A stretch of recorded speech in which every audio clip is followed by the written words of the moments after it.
Patay na dapat si Casimero nang labanan niya ang kalaban dahil sa sobrang gutom bago siya lumaban. Pero dahil sobrang angas ng ating kababayan, nagawa niya pa ring manalo sa laban. Kaya kinilabutan lahat, pati ang buong bansang Japan.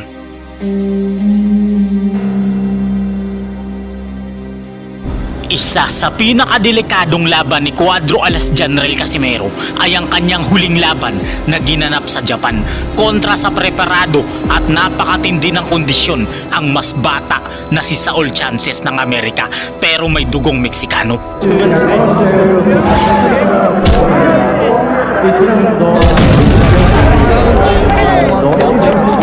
Kinilabutan talaga si Naoya Inoue, Canelo Alvarez at ang buong bansang Japan, pati ang bilyonaryong promoter sa Pilipinas na si Chavit Singson. Kaya siya pinatawag nito para sa posibleng laban niya kontra kay Naoya Inoue. Papaano ba naman kasi hindi pwedeng maging mas mabigat si Casimero kay Saul Chances sa oras ng laban? 127 pounds lang ang dapat na timbang ni Casimero habang si Saul Chances ay tumimbang ng 165 pounds sa mismong laban. Ito ang naging kabayaran ng pag-overweight ni Casimero dahil wala sa kondisyon ang ating pambato. Sumobra siya sa timbangan at pigang-piga talaga ang kanyang katawan. Dumagdag pa po sa problema ni Casimero ang kondisyones na hiningi ng kanyang kalaban na si Saul Chances ay hindi siya pwede magsuot ng manipis na gloves at makapal na gloves lang ang gagamitin ng ating pambato. Dahil dito, lahat ng kanyang mga kritiko at maraming mga boxing analyst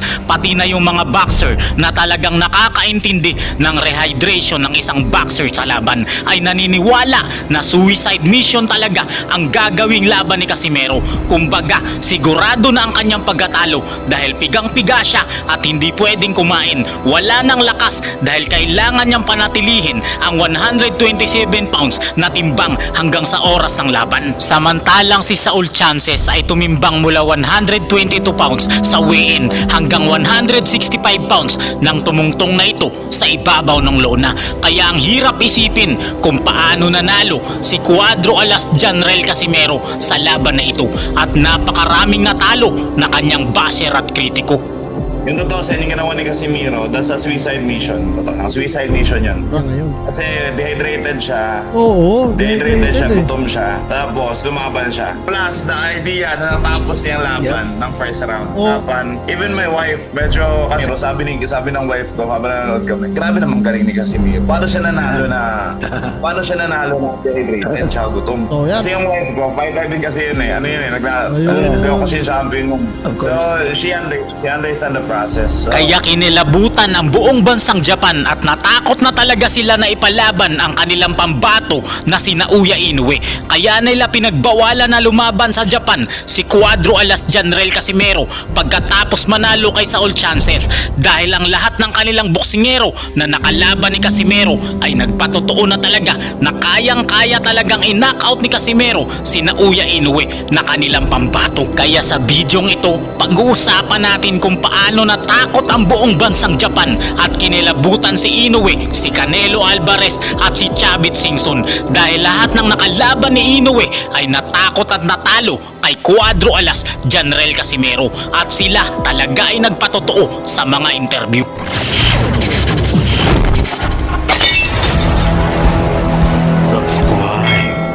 Tingin mo ba may pag-asa si Tata kay Inoue sakaling magkaharap sila? Of course, ang lakas si Tata, iba. Malakas talaga si Tata. Sparring partner din ako sa Japan, ganun. Matagal din ako nagka-sparring kay Naoya. Kay Naoya, sa dami ng rounds, hindi ako narugi talaga dun sa sparring namin. Hindi ko nakaramdam ng rugi sa kanya. Pero kay Casimero kahapon, first time lang, narugi ako eh. Alam kong marami sa inyo ang nagtatalo-talo kung sino ba talaga ang mananalo kung sakaling maglalaban na si Naoya Inoue at si Cuadro Alas General Casimero. Kaya kailangan mo talagang mapanood ang bidyong ito. Ang isa sa napakalaking tanong ng napakaraming boxing fans ay kaya nga bang manalo ng angas ng Pinas sa halimaw ng Japan?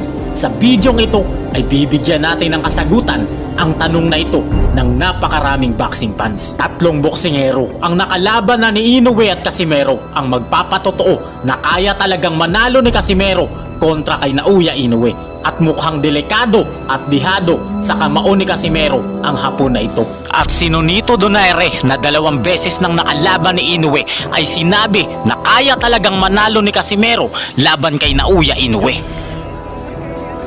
Nasa dibdib mo.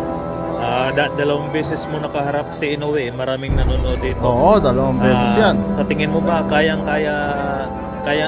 may pag-asa yung si Tata kay Inoue sakaling magkaharap sila? Of course, ang lakas si Gusto Tata, sagot ni iba. Chap. Malakas talaga si Tata, no? Si Chap Tata. At yung malamin niya yung ginamit niya na yung jab, and then nagsiset up siya. He's gonna be a very formidable opponent. At ang pinakahuling hapon na nakalaban ni Casimero na si Yukinori Ogoni ay inamin talaga na natakot kay Casimero dahil sa suntok nito na nagawang wasakin ang kanyang bungo.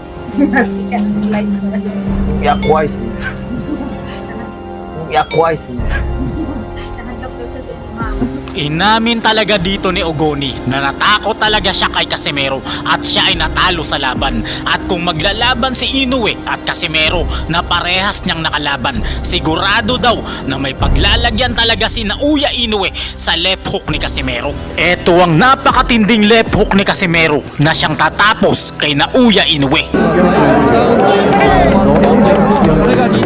2 Hapon at 1 Pinoy ang parehas na nakalaban ng 2 boksingerong ito. Umpisahan natin kay Kenya Yamashita. Ito yung Hapon na boksingero na nakalaban ni Casimero noong taong 2019. At si Kenya Yamashita rin ang madalas nakasparing partner noon ni Naoya Inoue. Ngunit ang laban ng Casimero versus Kenya Yamashita ay maagang natapos sa round 6. Itinigil na ng referee ang laban dahil di na kaya ng Hapon na makipaglaban. Kung sa kamao ni Inoue ay nakayanan pa ni Yamashita, pero sa kamao ni Casimero ay bumigay na talaga siya.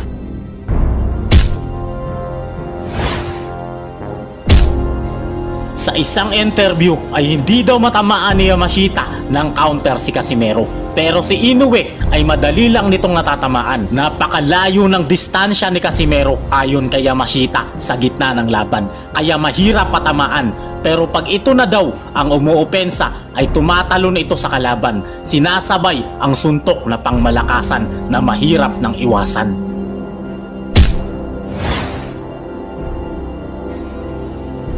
Pag si Inoue ang sumuntok kay Yamashita, nababasa pa ni Yamashita. Pero pag si Casimero na ang sumuntok kay Yamashita, sapul na si Yamashita. Ayon kay Yamashita, mabagal daw si Casimero kung iyong titingnan. Pero ito daw kasi ang paraan para maging lalong mabisa ang unpredictable na galawan. Dito ay napagtanto na ni Yamashita na napag-aralan at na-master na ng gusto ni Casimero ang lahat ng skill ng isang boxing player. Kaya kahit na si Inoue ay isang complete fighter, makakahanap pa rin ng paraan si Casimero para ito ay matalo. At kung mauunang makatama ng sulido si Casimero kontra kay Inoue, siguradong matatalo na si Inoue kay Casimero. Pero si Inoue ay nagpapabago-bago ng taktika depende sa kalaban nito. Pero magiging walang silbi lang daw ito kay Casimero dahil nga unpredictable ang galawan ni Casimero. Mapakaliwa o kanan ang gamitin ni Casimero ay parehas daw napakalakas at mapanganib na kamao. At ayon kay Yamashita, ang pinakadelikado sa lahat kay Casimero kung saan ang gumagalaw ang mga katawan nito na hindi na niya iniisip ang mga ensayo. Nag-a-adjust ang style ni Casimero depende sa kanyang kalaban doon na mismo sa gitna ng laban. Mahirap itong maipaliwanag at hindi maiintindihan ng simpleng boksingero lang. Pero isa lang daw ang tumatak sa isip ni Yamashita, napakahusay nitong kalaban na maaari lang daw matalo kung gagamitan ng dayaan. Sumunod naman na boksingero ay si Ryo Akaho. Hapon din ang boksingerong ito na nakalaban ni Casimero.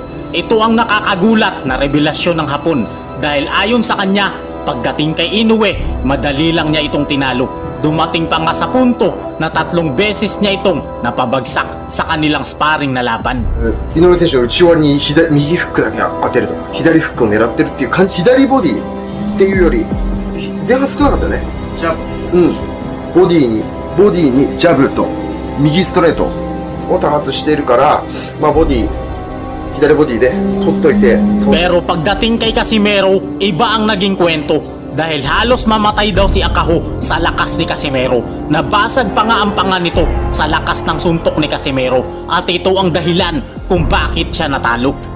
Dahil sa kanyang pagkahimatay at pagkabasag ng panga, inamin ng Hapon na tumalo kay Inoue na siya ay nawasak talaga at natalo sa pamamagitan ng KO kay Cuadro Alas, Janrael Casimero.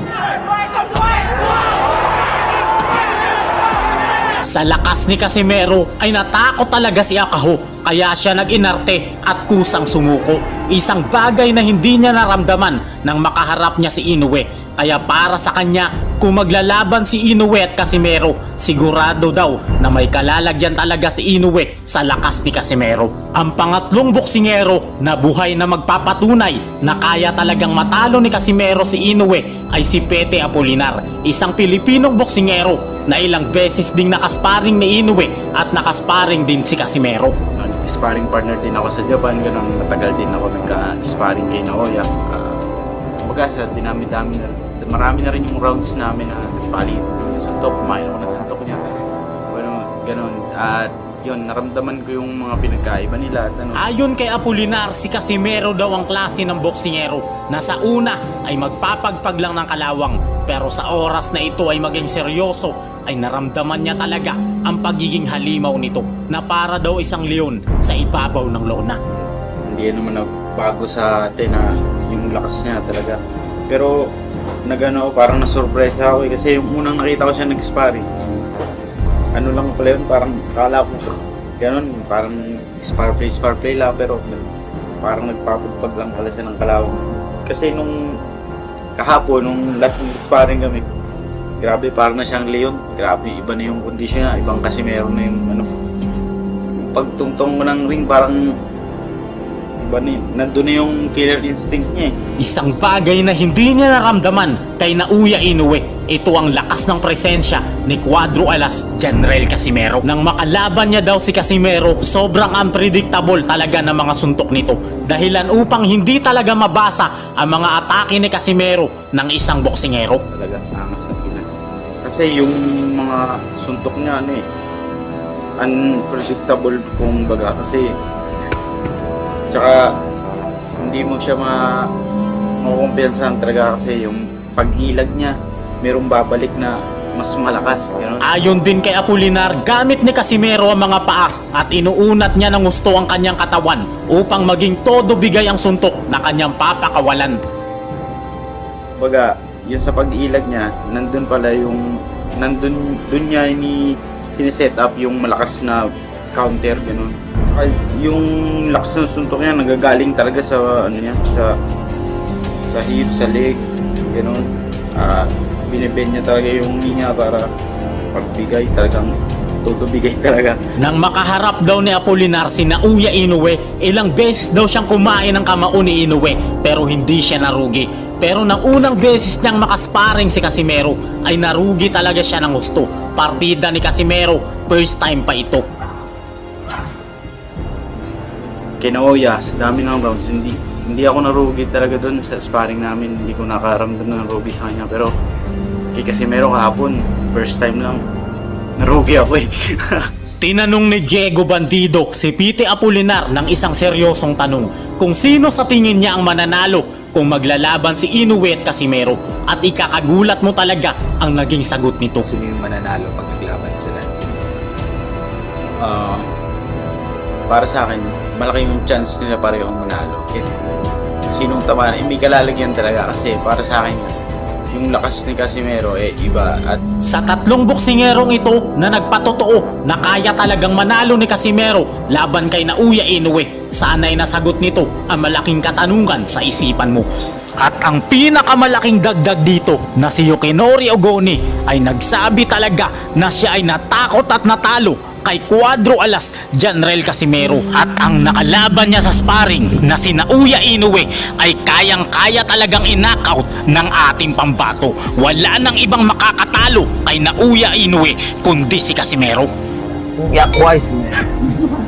magkontak daw siya sa inyo, ma'am. Sa huling laban naman ni Casimero sa bansang Japan, dito na talaga kinalabutan ang buong bansang Japan, si Inoue at si Chavit Singson, dahil sa imposibleng manalo ang isang pigang-piga, hindi kumain at rehydrated na si Casimero kontra sa kondisyonadong kalaban na si Saul Chances.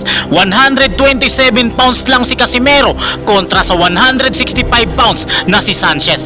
Parang lumaban si Casimero kay Canelo Alvarez. Pero sa labanang ito, round number 1 lang ang itatagal ng Meksikano mula sa napakahusay at talentado na ating pambato. いきなりいった手をついたあっとしかし右を入れた手をついたかどうだダウンですまあなんとかちょっと手を思わずついてしまったというようなことになりましたサンチェスただカシメロはかなりかかっています手を入れましたサンチェスそこに対して左手サンチェスも返したカシメロの左が火を吹いた